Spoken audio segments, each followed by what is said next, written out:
Ahí va. Bien. Vamos. Las cañas, las cañas, las cañas, las cañas. Bájense, bájense, bájense, bájense. Hay más, hay más, hay más, hay más, hay más. Mucho grande. Gracias, chicos. Hay más alrededor de ese dorado. Mira, mira, mira, mira, mira. Dale, boludo. Grande, grande. Qué lindo pescado. No, sigue, sigue.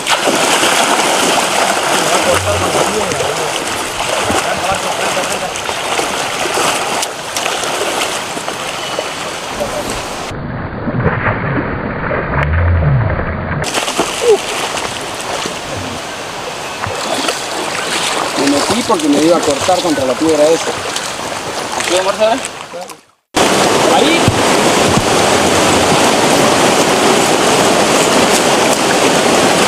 ¡Zum! ¡Qué lindo!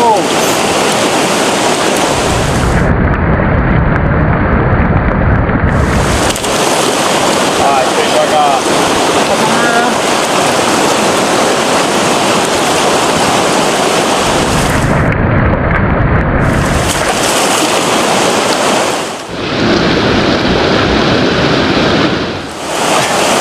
¡Váyase!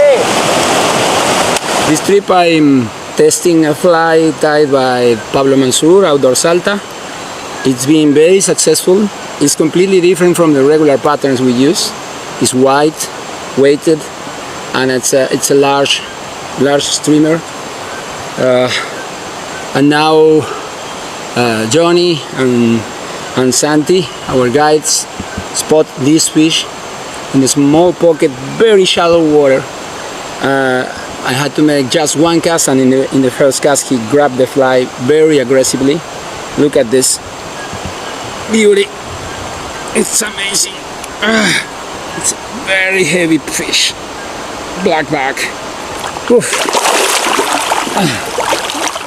We'll release this beauty.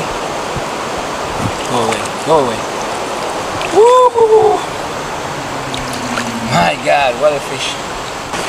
Sí, sí, Marce, sí.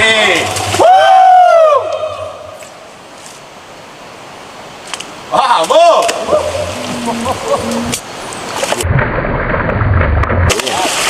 ¡Vamos!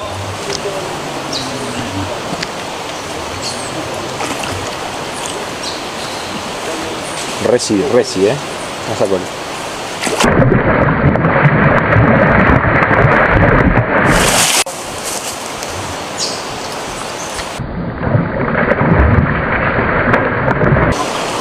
A la memoria, la memoria.